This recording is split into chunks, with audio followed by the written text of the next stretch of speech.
day, ladies and gentlemen, and welcome back to another Warframe guide. So, ladies and gentlemen, Hildryn, the brand spanking new frame, coming out quite recently. The muscular, bodybuilding, babushka of bobacious bustiness. The new female frame that looks like she could bench press you, your family's dog, all your other friends on Facebook at the same time with one arm. Hildryn is a fascinating new take on durability type frames. Looking at frames like Inaros and Rhino, you can really see where DE have come from and how amazing their frame design and the progress of their frame design and the concept design of new frames have come in the last couple of years. And let's face it, the fact they've made such a unique character is only a testament to the diversity of their design team, as it's only getting harder and harder for them to fit in new frames and fill in niches that aren't already oversaturated. Hildryn does this amazingly well with her unique playstyle, with a mixture of buffing of your allies, debuffing of enemies, siphoning enemies to make them weaker, as well as also powering herself and her allies up in the process. With an unbelievable amount of shields, she really seems like a frame that can hold her ground with any of the other type of tanky frames, and we're going to prove that today with this guide, as I personally thought this was going to be a pretty terrible frame initially and just going to be a one-hit wonder, but at first glance, Hildryn is thick! With multiple C's added there, cause damn, she's a big girl, ain't she? But aside from the sheer size and awesome design, Hildryn boasts some very unique mechanics, as already mentioned, to counter the fact that she is basically pure shield. Because let's face it, in today's Warframe, a frame based on pure shields just wouldn't make sense. But DE have been pretty clever with giving her a form of shield, gating, which means a single magnetic proc isn't going to get you killed. Although, you do still need to be wary of shield bypassing effects such as gas or toxin, as that will still take your health down. But even with that, there are ways to get past that little annoyance. When I first started playing Hildryn, as I mentioned, I was ready for a frame that would maybe be a bit of a fun frame, a one-hit wonder, but end up being much like Revenant and just be forgotten about after a couple of times being used. But lo and behold, as I got in and started playing, I realized just how powerful she can be.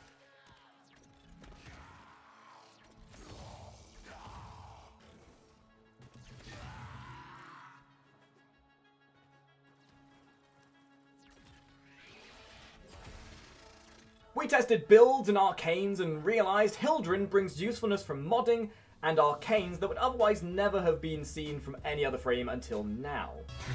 So, let's just have a quick look at this, shall we? This is what happens when you have Arcane Barrier and Aegis. That's pretty stupid. Does she even lose shields? Like, holy tits, Batman. In terms of playstyles, oh boy! Not only can she be very powerful for survivability, but we found she can also pack a wallop, utilizing her Balefire with range and high power strength builds. You can absolutely shred clumped up enemies with hilarious knockback effects, and also explosions which will send them flying like fireworks. Using her to hold down defensive locations also seems highly viable, as when you utilize her Aegis Storm, you become a floating Apache attack helicopter fortress thing with so much team preservation that you not only have the utility of a Rhino with the tankiness of an Inaros, but you also have the damage of a Mesa or something there, and you get the idea. She's very DPS-y, she's very heavy on damage, but she also is very good for survivability as well. Utilizing the fact that she does not use energy is a rather interesting concept as well. Instead, you rely on your shields to act as your quote-unquote mana bar. Keeping this mana bar topped off and mixing her passive with Haven and to spread that passive to your allies is also highly advised and really adds to the already great amount of support she gives to your team. Now obviously Hildryn is still quite new, so all of this is subject to change. As with all new frames, so if there are any major updates or changes, we'll likely revisit this guide in the future. If not, I'll link any minor changes in the description below if they have changed since this video goes live. In terms of general statistics, and keep an eye on this because this is going to be a very unique explanation considering the uniqueness of Hildryn, she comes in at level 30 with 225 health, and, wait for it, 1,575 shields. That is because she has 0 energy. So you've got to look at it in this sort of manner. Her energy has basically been mushed with her shields to increase her overall shields, because you're going to be utilizing those shields as your energy. She also has a sprint speed of 1.0. She has 2 Vazarin polarities in her regular slots. She has a Vazarin polarity in her Exilus and an Aura slot with a Naramon polarity.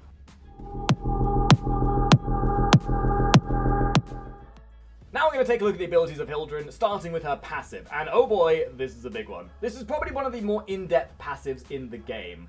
And with good reason, as this is where she gets her magic from, in terms of not needing energy and not dying constantly to damage that would otherwise kill normal frames with their puny tiny little shields. There are currently 3 main segments to her passive. Shield Wall is the first element of Hildryn's passive. This acts as a gating system, a form of armor if you will. This is a form of mitigation, essentially. So normally with shields, you'll take damage and it'll deal X amount of damage, and then the health is where the mitigation comes in. The shield gating on Shield Wall allows you to take damage without completely sapping all your shields away. So see this as essentially just a form of armor, essentially. You can't really change what it does, but it essentially stops you taking all of your shield's worth of damage in one hit. So if you can see, the amount of shield damage we're taking here is minimal at best, especially considering we're fighting about 20 odd level 100 gunners here. You are still able to take excessive amounts of damage with the shield, and it doesn't work exactly like armor, but it still scales in a way that makes the shielding much more efficient. If Hildryn takes enough damage to take away all of her shields, she will then gain 3 seconds of complete immunity to allow you to utilize your other abilities to regenerate your shields. This 3-second immunity only is allowed to take place once you've maxed out your shields again. So utilizing your abilities to then get your shields back to full will allow you to reset this proc, allowing you to stay alive, unlike what just happened. The other element of Hildryn's passive is Shield Dash. Much like Limbo, Hildryn's rolls have been replaced with a kind of dash that generates some shields on her shoulders. Nothing too fancy, but adds an element of defensive play to her movement capabilities, and although the shields are quite small, they do act as a kind of barrier between enemies in front of you that could block some bullets here or there. The third and final part of Hildryn's passive is called Shield Energize. To show this off, I'll need to take some damage, so let's do this. So essentially, to make use of Shield Energize, and to make use of the fact Hildryn has to use shields for energy, she gets much more efficiency from energy orbs. So essentially, when she jumps on top of an energy orb, she will instantly gain the shield regeneration benefit instantly, rather than letting it basically go up over time, essentially. So it makes energy orbs much more efficient for your shielding at the very least, and it allows you to instantly regenerate energy as well. Hildryn's 1 is called Balefire, sounding like an early 80s metal band. This ability is where most of Hildryn's damage comes from. This is an exalted energy missile launcher that she wraps around her fists and converts 100 shields into energy bolts, which explode on impact with enemies, like so. Dealing 500 electric damage in a 3-meter radius, which can also be charged to amplify said damage. This is also usable whilst in Aegis Storm, but is fundamentally where most of her damage comes from, as it has immense potency even without that much modding. The potency of this comes from power strength in conjunction with the way you mod the Balefire itself, but the explosion radius is also affected by the range that you build.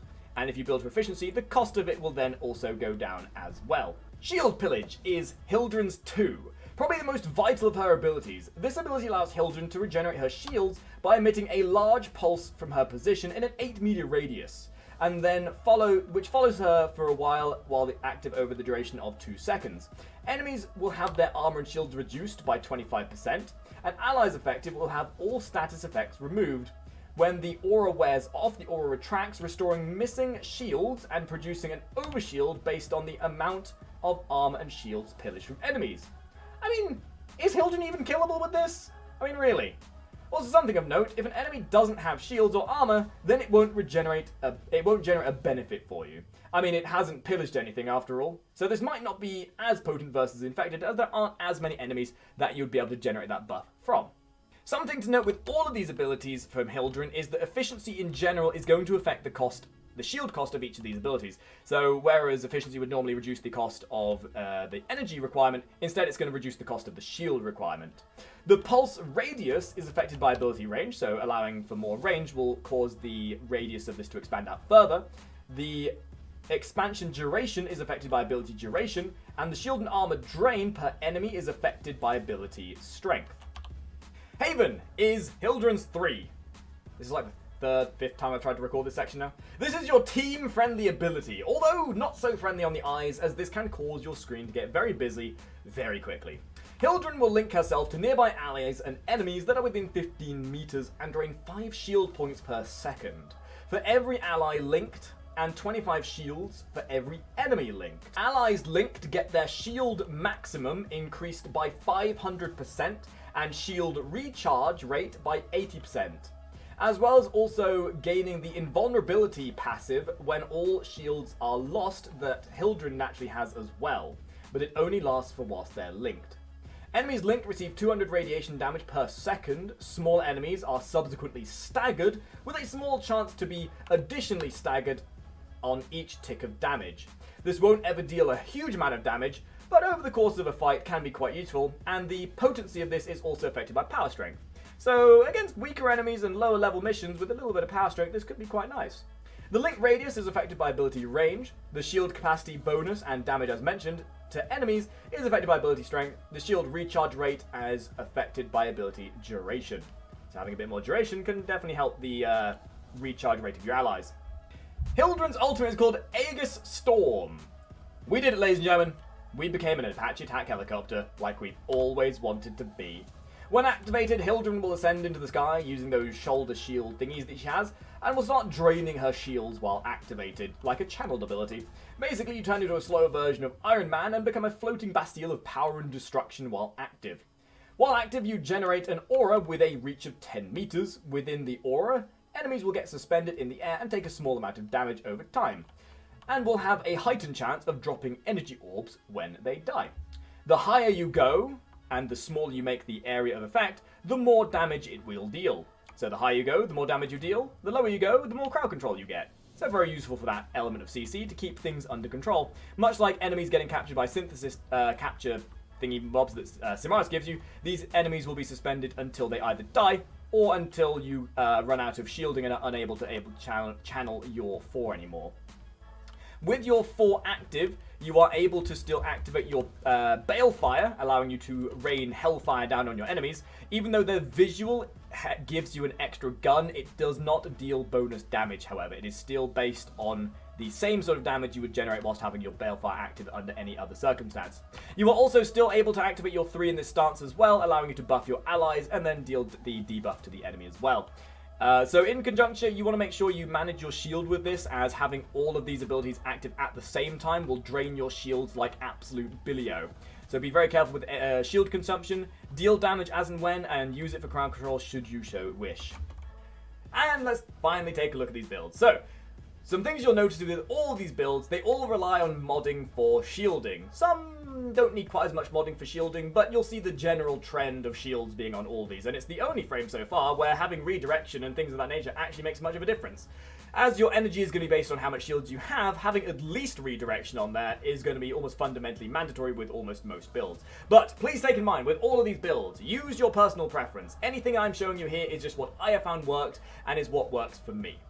The first build I have here is a generalized all-round build. This will work fundamentally on being good at damage, at survivability, at regeneration, and cover all of Hildryn's elements in a decent manner. You're going to be starting with redirection, with primed vigor, or just regular vigor should you wish. You could also use Augur Accord for shielding. Essentially, so long as you have some shielding mods, you're good. Whatever combination of those you want to use is entirely up to you, however. Now, adaptation, this is a specific thing that I like using because it works immensely well with tanky and durable frames. You can replace this with basically whatever. You could put more power strength on to increase the potency of your abilities, or you could put more shielding on there to add for the survivability, as well as also having more shields to work with. It's entirely personal preference.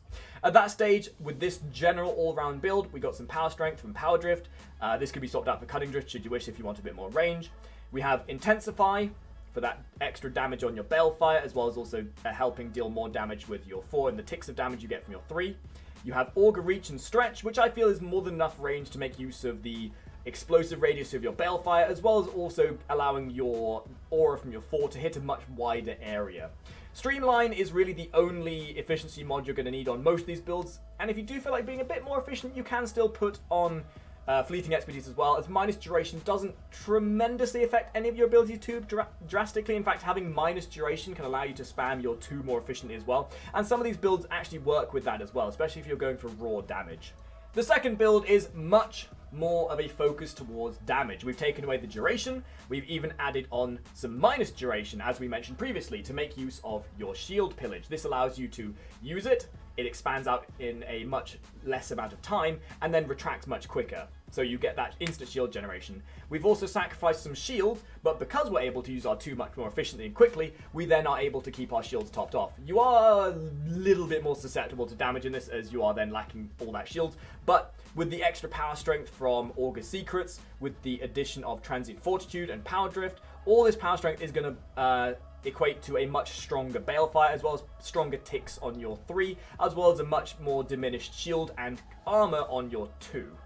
The final build we're looking at is a more pure tanky build with the elements of support. When you play Hildryn in a defensive manner, you open up the avenue of being able to support your team in a much more pronounced manner. So with this, we put on every shield mod we have available to us, whilst having a little bit of power strength, but also then having some duration. We've sacrificed a bit of our range, a little bit of our power strength, in order to then give our allies as much of an efficient buff as possible, whilst also still reaching them from much further away. You'll notice that there's not much deviation with these builds, and it's merely a case of fiddling around with the range to meet the requirements of what you want, and then deciding how tanky you want to be. So, as I mentioned earlier, you can have one build with Hildryn and then just swap things around as you go. There's no specific right way to play her currently, and there probably never will be, because of how diverse you can play with her, essentially. But you can sort of categorize her in different ways should you wish, and these sort of builds that we've been going through kind of helps you understand that in some way or another. Or at least I'd certainly hope it would. And that's it. There are certain things that are very likely going to change with Hildryn. There has been also a rumour that they're adding the ability of dashing while she's using her Aegis Storm, but as being said, we'll add to that as and when they come around. If there is a major change made to Hildryn, mechanically or fundamentally, then we will obviously retake this guide at some point down the line. But hopefully you've enjoyed this video. If you feel like joining us, we record these guides on stream as a way of getting the top hatters and you lot involved with us. So should you wish to join us, there will be a link to the Twitch stream down below. We stream every day. You're more than welcome to join us, and maybe you can get involved with the guides that we make as well. And if you feel like following me on my social medias, there will also be links to those. It would do me a greatest of favours if you go and follow both of those. But as of course, my dudes, thank you so much for watching. Enjoy the next video whenever it may come out. That'll very, very likely be the Trinity Guide. And I'll see all of you top hatters later. Ta-ra.